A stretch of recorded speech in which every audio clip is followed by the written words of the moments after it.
तो जैसा कि आप लोगों ने थंबनेल से अंदाजा लगा ही लिया होगा कि इस वीडियो के अंदर हम स्क्विड गेम सीजन 2 और मार्को मूवी का रिव्यू करने वाले हैं, इसलिए प्लीज इस वीडियो को आखिर तक जरूर देखना। सबसे पहले बात करते हैं स्क्विड गेम की, जिसका सीजन 2 पूरे 3 साल के लंबे गैप के बाद आया है, बट फुल ऑन डिसअपॉइंटमेंट लेकर। मतलब सीजन 1 की इंटेंसिटी और excitement is completely missing from this season, जहां ना ही आप इसके नए कैरेक्टर्स के साथ पूरी तरीके से कनेक्ट बिठा पाते हो और ना ही इस बार इन्होंने गेम्स को इतनी ज्यादा इंपॉर्टेंस दी है, जो कि सबसे बड़ा सेलिंग पॉइंट था इस पूरी सीरीज का। सीजन 2 के अंदर कुल 7 एपिसोड्स हैं एंड ये सारे के सारे एपिसोड्स अप्रॉक्सीमेटली पूरे 1 घंटे के हैं, बट शुरुआती 2 एपिसोड तो इन्होंने सिर्फ बातों में ही निकाल दिए, यानी कि एपिसोड 3 से पहले हमें एक भी गेम देखने को ही नहीं मिलता और एपिसोड 3 के बाद भी गेम सिर्फ सपोर्टिंग रोल में ही नजर आते हैं, एज उस टाइम पर भी फोकस सिर्फ कैरेक्टर्स की बकरबाजी के ऊपर ही रहता है। इसका एक जो मेजर प्लॉट ट्विस्ट है वो तो शुरुआत में ही आ जाता है एंड उसके बाद ये सीरीज थ्रू आउट एक ही टोन पकड़कर चलती है, विच फॉल्स फ्लैट। जहां पहले सीजन के कैरेक्टर्स के साथ हम इस कदर जुड़ गए थे कि एक टाइम के बाद सच में उनकी परवाह होने लगी थी,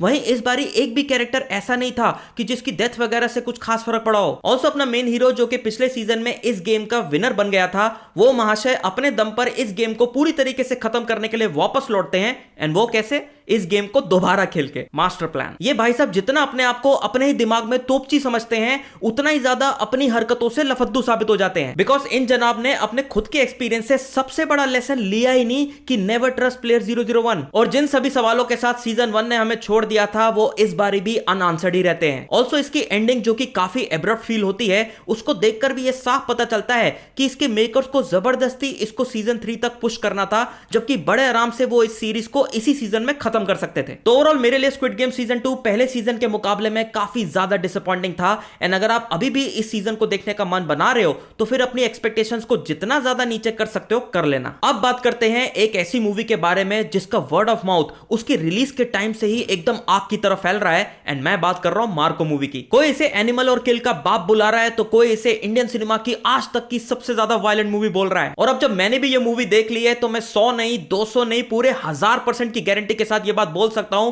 कि ये सारे के सारे टैग्स टोटली जस्टिफाइड है इस मूवी के ऊपर। सीरियसली मैं अभी रिव्यू करते टाइम भी बैक ऑफ द माइंड इस मूवी ने मुझे जो एक्सपीरियंस दिया है उसको प्रोसेस करने में लगा हूं, एज मुझे अभी तक बिलीव नहीं हो रहा कि मैंने इंडियन सिनेमा में ऐसा कुछ देखा है। What a time to be alive and be proud about the fact कि अगर हमारे ऊपर से सेंसरशिप की तलवार हट जाए तो हम बड़े आराम से हॉलीवुड लेवल की मूवीज को भी चीर फाड़ सकते हैं। इस मूवी ने एक्शन के मामले में अब जो बेंचमार्क सेट कर दिया है ना, उसको सरपास करने का ख्याल तो भूल ही जाओ, बल्कि उस लेवल तक आने के लिए भी अब जो दूसरे so called action movie makers हैं उन्हें बहुत दम लगाना पड़ेगा। Again hats off to sensor board, क्योंकि मुझे अभी भी यकीन नहीं आ रहा कि इतने ज्यादा ब्रूटल और एक्सट्रीमली डिस्टर्बिंग सीन्स को उन्होंने आखिरकार पास कैसे कर दिया। मेरे साथ शायद पहली बार किसी इंडियन मूवी को देखते समय ऐसा कुछ हुआ है जहां पे कुछ एक सीन्स में मेरे अंदर से ये आ रहा था कि बस करो यार, बस इसके आगे नहीं, प्लीज यार बस उस लेवल पे मत जाना, बट कसम से ये लोग चले गए यार। And that much talked about family killing scene is fucking gory, gruesome and disturbing.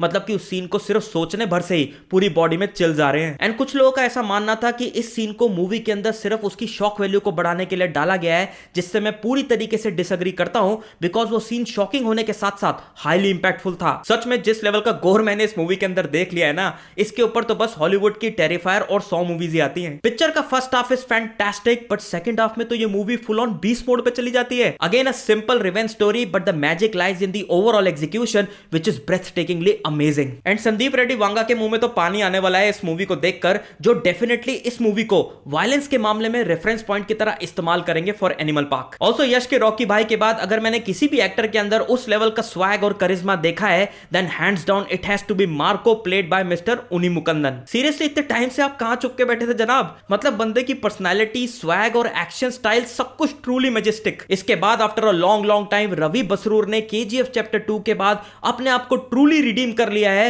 With the background score of this movie. Seriously बिल्कुल भी बड़ा चढ़ा कर नहीं बोल रहा हूं, लेकिन एनिमल के बाद अब जाकर किसी मूवी के अंदर उस लेवल का बीजीएम सुनने को मिला है जिसके ओएसटी को आप जल्द से जल्द अपने प्लेलिस्ट में डालना चाहोगे। पिक्चर के एक्शन सीक्वेंसेस के साथ साथ हर एक कैरेक्टर के ऊपर यूज किया हुआ बीजीएम इज ट्रूली आउटस्टैंडिंग, मतलब गूज़बम्प्स गारंटेड। पिक्चर के अगर फ्लॉस की बात करूं तो वो सिर्फ छोटे मोटे से ही थे, जैसे कि मार्को और उसकी गर्लफ्रेंड का एंगल, ऑल्दो वेरी शॉर्ट, लेकिन फिर भी उसकी मूवी में बिल्कुल भी कोई जरूरत नहीं थी। इसके बाद भाई साहब पिक्चर में ब्लड शेड के अलावा इतनी ज्यादा स्मोकिंग दिखा दी है कि कुछ एक जगह पर सीन से ज्यादा वहां पर सिगार और धुएं के ऊपर ध्यान जा रहा होता है। ऑल्सो क्लाइमैक्स वाला action sequence although brilliant but थोड़ा सा और लंबा और इंटेंस हो सकता था। एंड देखा जाए तो ये सच कोई फ्लॉ नहीं है, बस पिक्चर के स्टार्ट से लेकर एंड तक कंटिन्यूसली सब कुछ इतना बेहतरीन लेवल का देखा होता है ना, तो उसके हिसाब से तुम बस थोड़ा सा लालच समझ लो। तो overall Marco is truly a feast for all the action lovers and it is definitely the बाप of all the action movies till date. तो बस आज के रिव्यू में इतना ही। अगर वीडियो थोड़ा सा भी पसंद आया हो तो फिर लाइक शेयर एंड सब्सक्राइब करना मत भूलना। मिलते हैं मेरे नेक्स्ट वीडियो में, तब तक के लिए टेक केयर।